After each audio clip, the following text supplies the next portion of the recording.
কে তোমাদের এই আবহাওয়া বিজ্ঞান অধ্যায়ের কিছুটা অংশ আমরা বুঝে নেব। ঠিক আছে, আবহাওয়া বিজ্ঞান বিষয়টা তোমাদের অধ্যায়ে আছে এবং একটা খুবই গুরুত্বপূর্ণ অধ্যায়। আমরা আজকে দেখব এর সামান্য কিছুটা অংশ। তো যাক, তোমাদের সবার আগে বলবো আবহাওয়া বিজ্ঞান কি বা আবহাওয়া বিজ্ঞান কাকে বলে। দেখো, আমরা এর আগেও নিচু ক্লাসে শিখেছি বায়ুর বিভিন্ন উপাদান, বা আমরা উপাদানগুলো সম্বন্ধে অনেকেই জানি। বলতো বায়ুর উপাদানগুলো কোনগুলো? হ্যাঁ, বৃষ্টিপাত, উষ্ণতা, বলো আর্দ্রতা, মেঘাচ্ছন্নতা, ঠিক, হ্যাঁ, ইত্যাদি। এর ফলে কি হয় না, শিলার উপরে এইগুলো পড়ে। সাথে সাথে যান্ত্রিক এবং জৈবিক প্রক্রিয়া, কি যান্ত্রিক এবং জৈবিক প্রক্রিয়ায় এটা কাজ করে এবং চূর্ণ বিচূর্ণ হয়, এবং রাসায়নিক প্রক্রিয়ায় বিয়োজন হয়। ঠিক আছে, এতটা বুঝলে? এখন আমরা আসল জায়গাতে চলে যাব যে কিভাবে বিষয়টা ঘটছে। কেমন? তাহলে ধরে নাও এটা একটা শিলাখণ্ড। আমরা একটা শিলাখণ্ড নিলাম, ঠিক আছে, ভূপৃষ্ঠের উপরে অবস্থিত কোনো একটা শিলাখণ্ড। এর উপরে কি কি আছে দেখো, বায়ুর বিভিন্ন উপাদান, যেমন বৃষ্টিপাত, উষ্ণতা, আর্দ্রতা, মেঘাচ্ছন্নতা, হলো মেঘাচ্ছন্নতা, বায়ুর চাপ ইত্যাদির ফলে কি হচ্ছে না, শিলার ওপরের অংশ কি হয় না, চূর্ণ বিচূর্ণ হয়ে যাচ্ছে। এই যে শিলার উপরে পড়ছে এবং শিলার উপরের অংশটা চূর্ণ বিচূর্ণ হয়ে যাচ্ছে।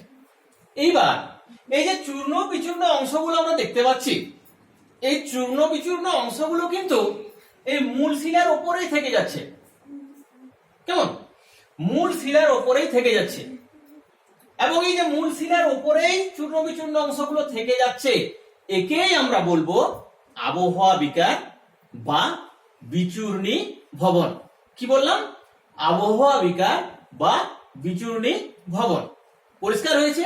আমি আরেকবার বলছি, ভালো করে শুনে নাও। আবহাওয়ার বিভিন্ন উপাদান যেমন বৃষ্টিপাত, উষ্ণতা, আর্দ্রতা, মেঘাচ্ছন্নতা, চাপ ইত্যাদির ফলে যখন শিলাখণ্ডের উপরের অংশ চূর্ণ বিচূর্ণ হয় এবং সেই চূর্ণ বিচূর্ণ অংশগুলো মূল শিলার উপরে পড়ে থাকে, তখন তাকে বলবো আবহাওয়া বিকার বা বিচূর্ণী ভবন। এখন প্রশ্ন হচ্ছে, বিচূর্ণী ভবন বলবো কেন? দেখো, বিচূর্ণী ভবন বলবো কেন, কথাটার মধ্যেই আছে চূর্ণ বিচূর্ণ হয়ে যাওয়া। কিন্তু তার সঙ্গে আরেকটু তোমাদের জানিয়ে রাখি যে এই উপাদানগুলো বাদ দিয়েও আমাদের জীবজন্তু, পশু পাখি, এমনকি আমরা মানুষ, তাদেরও কিন্তু এর উপরে প্রভাব থাকে। ফলস্বরূপ একে বিচূর্ণী ভবন বলা হয়। পরিষ্কার হয়ে গেছে? ঠিক আছে, এবার আমরা পরে আসছি। পরে কি, আবহাওয়া বিজ্ঞানের পরে আমরা চলে আসবো কি না, ক্ষয়ী ভবন। দেখতে পেয়েছো? তাহলে ক্ষয়ী ভবন। এখন জানবো যে ক্ষয়ী ভবন বিষয়টা কি। আমরা তো আবহাওয়া বিজ্ঞান জেনে নিলাম। দেখো, ক্ষয়ী ভবন বিষয়টা হচ্ছে যে, যেমন আবহাওয়ার বিভিন্ন উপাদান দ্বারা আবহাওয়া বিকার হলো, ক্ষয়ী ভবন কি, ভূপৃষ্ঠের উপরে যে সমস্ত প্রাকৃতিক গতিময় বস্তুগুলো আছে, যেমন বলে বায়ু, হিমবাহ, সমুদ্র তরঙ্গ, নদী, কেমন, এর প্রভাবে আমি আগেই বলেছি যে প্রাকৃতিক গতিশীল যে বস্তুগুলো, তাহলে বায়ু, হিমবাহ, সমুদ্র তরঙ্গ, নদী, এর ফলে যখন আমাদের আবহাওয়া বিকারের ফলে যে চূর্ণ বিচূর্ণ অংশগুলো ছিল, এই চূর্ণ বিচূর্ণ অংশগুলো বা চূর্ণ বিচূর্ণ শিলাখণ্ডগুলো, নুড়ি পাথরগুলো যখন স্থানান্তর হচ্ছে, আগে কিন্তু স্থানান্তর হয়েছে না, মানে আগে সেখানেই ছিল, এখন কিন্তু সেগুলো স্থানান্তর অর্থাৎ এক স্থান থেকে অপর স্থানে আসছে, অর্থাৎ অপসারণ যুক্ত হচ্ছে, তখন তাকে আমরা কি বলবো? ক্ষয়ীভবন। ক্লিয়ার হয়েছে? ঠিক আছে, আমি আরেকবার বলি। ভূপৃষ্ঠের উপরে যে প্রাকৃতিক গতি সম্পন্ন যে সমস্ত গুলো আছে, যেমন নদী, হিমবাহ, সমুদ্র তরঙ্গ, বায়ু ইত্যাদির ফলে যখন সেই চূর্ণ বিচূর্ণ অংশগুলো, মূল শিলার উপরে পড়ে থাকা চূর্ণ বিচূর্ণ অংশগুলো যখন এক স্থান থেকে অন্য স্থানে স্থানান্তরিত হয় বা অপসারণ যুক্ত হয়, তখন তাকে আমরা বলবো ক্ষয়ীভবন। ক্লিয়ার করতে পেরেছি? পরে আমরা আসছি এই যে আবহাওয়া বিকার এবং ক্ষয়ীভবন, এই দুটোর পার্থক্য। কিন্তু এই পার্থক্যগুলো জানার আগে আমাদেরকে দুটো বিষয় জানতে হবে। কি বললাম? দুটো বিষয় আর একটু জানতে হবে। সেই দুটো বিষয় আমরা একটু জেনে নেব, খুব সামান্য, তারপরে আমরা পার্থক্য চলে যাব। ঠিক আছে? সেই দুটো বিষয়ের মধ্যে একটা বিষয় হলো নগ্নি ভবন, যার ইংরেজি শব্দ ডেনুডেশন। ঠিক আছে? নগ্নি ভবন, যার ইংরেজি শব্দ ডেনুডেশন। ছোট্ট একটু বলি, এই যে ডেনুডেশন, এটা ল্যাটিন শব্দ, ল্যাটিন শব্দ ডেনুডেয়ার, ডেনুডেয়ার থেকে এসছে, যার অর্থ হলো, যার থেকে ডেনুডেশন এসছে এবং যার অর্থ হলো নগ্নি ভবন। ক্লিয়ার? অতএব এই যে ডেনুডেয়ার থেকে এসছে, ল্যাটিন শব্দ ডেনুডেয়ার থেকে ডেনুডেশন এসছে এবং তার অর্থ হচ্ছে নগ্নি ভবন। এখন আমরা দেখব যে এই নগ্নি ভবন কি। আমরা আগে পড়েছি কি? আবহাওয়া বিকার এবং ক্ষয়ীভবন। লক্ষ্য করো, আমি আবহাওয়া বিকারের মাঝখানে একটা যুক্ত চিহ্ন দিয়েছি। হ্যাঁ দিয়েছি। কেন দিয়েছি? আমাদেরকে এই যুক্ত চিহ্নটাই প্রমাণ করবে নগ্নি ভবন।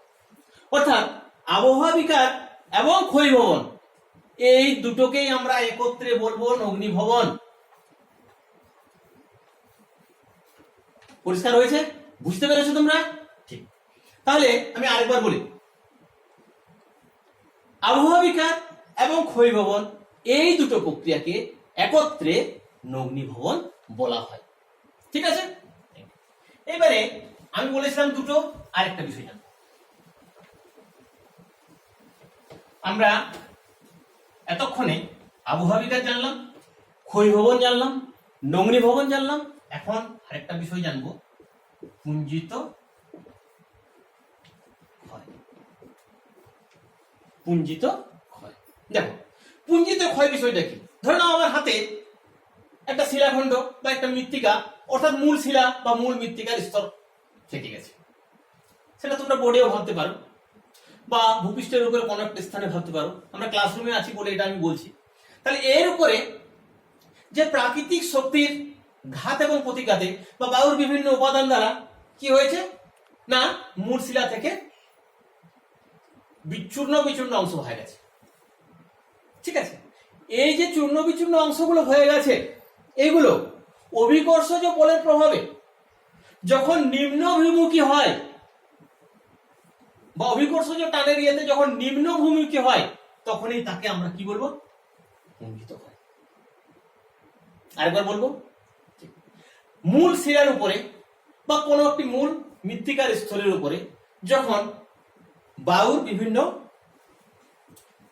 বিভিন্ন যেগুলো আমরা বায়ুর চাপ, বায়ুর বিভিন্ন উপাদান যেগুলোকে এক কথায় বললাম, অথবা বিভিন্ন প্রক্রিয়া, তার ফলে যখন টুকরোগুলো যখন চূর্ণ বিচূর্ণ হয় এবং সেই চূর্ণ বিচূর্ণ অংশগুলো অভিকর্ষজ টানের প্রভাবে যখন নিম্নগামী বা নিম্নমুখীগামী হয়, তখন তাকে বলবো আমরা পুঞ্জিত ক্ষয়।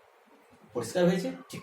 তাহলে আমরা জেনে নিলাম এখন আমরা চলে আসব যে আবহাওয়া বিজ্ঞান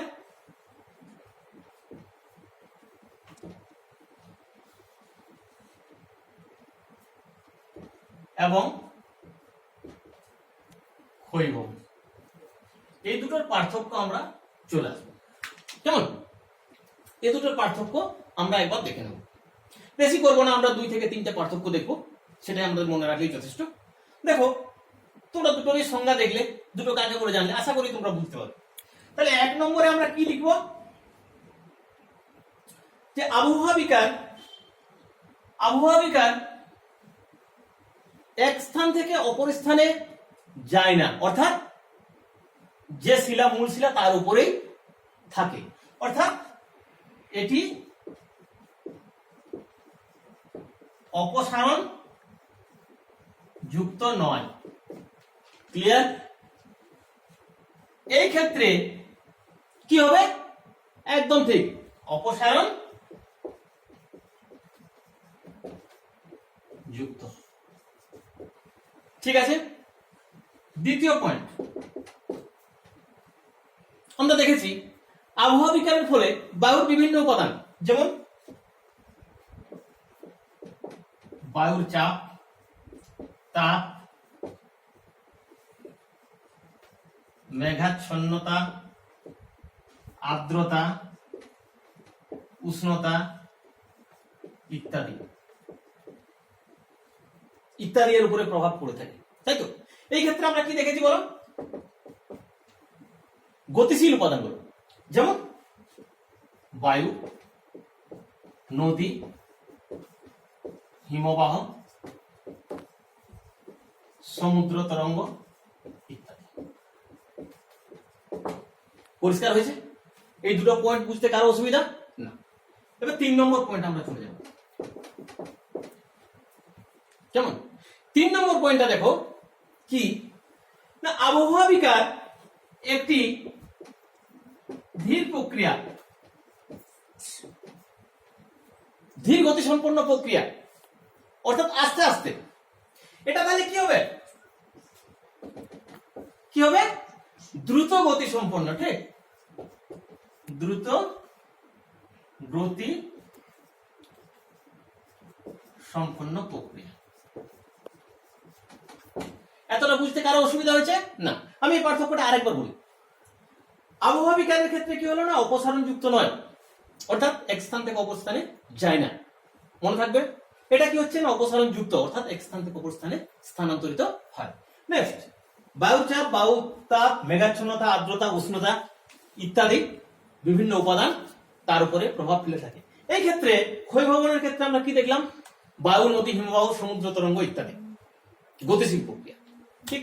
3য় নম্বর, এটা একটা ধীর প্রক্রিয়া বা ধীর গতি সম্পন্ন প্রক্রিয়া, আর এটা হচ্ছে দ্রুত গতি সম্পন্ন প্রক্রিয়া। ক্লিয়ার? যাক, তাহলে আজকে আমরা আবহাওয়া বিজ্ঞানের এতটাই থাক। আগামী দিনে আমরা এর বিভিন্ন প্রক্রিয়াগুলো বা শ্রেণী বিভাগগুলো আলোচনা করব। ঠিক, তোমরা ভালো থাকবে, সুস্থ থাকবে।